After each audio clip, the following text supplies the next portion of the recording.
Good morning. Ngasigi runes ki reading hai petang yeng minarase runes ki reading se ko akoigi 1 ga 2 ga ko hadi 1 ga 2 sidagi amma khan se ko hadi number 1 khan sira natraga number 2 hadi group 1 group 2 ko group 1 dana karamba symbol lake do yengase group 2 dana karamba symbol lake habado adu so hape yengase ko ado sidagi ko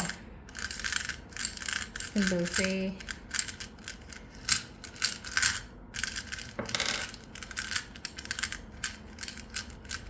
ani khak lokto ko sidagi ani khak lokto ko sidagi ama yengse ko hadi group 1 dana hadi karamba lake to ko group 1 dana si se lai ko sigi symbol se lai ko group 1 ko aduga group 2 dana sigi symbol se lai ko hadi group 1 group 2 ko group 1 dana sigi symbol se group 2 dana sigi symbol se lai ko ahambagi symbol se ko ahambagi symbol se changes kumba kai gumba khara lakani ko aina khangdaba pot kumba ai mamangda lakpo gumba hadi mi sena wal ole gain khala se ba imana bi oiro imana bo oiro natraga ai ga khangnani ba mi natraga ai gi partner naga hadi wal lot pa kot pa adumaina ga tawraga di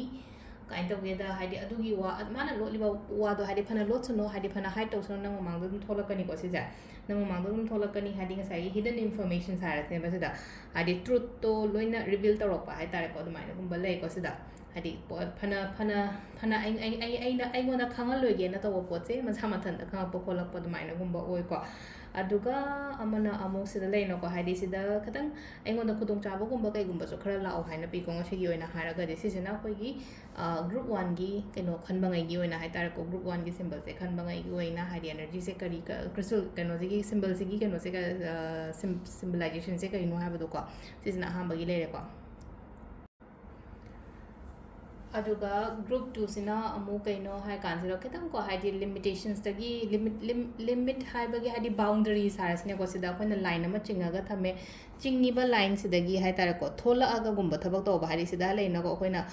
sidagi de hindu oige hai di ai gi comfort level se si phaw bodang ne na khala se da di comfort level du dagi thola katang hai di boundary do katang cross to roga thabai khang to ko lo hai na hai ko sida ado sida sigi se ko sida dum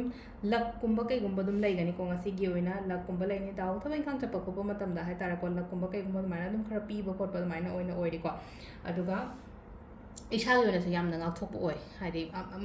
ngasai khudong thiba natra kai no ma thok toini kana khala se ta di masa mathan da ngak thok chaba oi bedo adu na thabai khang chatlam dai kolam dai da hari lai tem phajana khoram ko laga dum mai na gum chat pi bo ko adu sita lere ko gi oina ngasi gi oina runes ki reading se ma'am thank you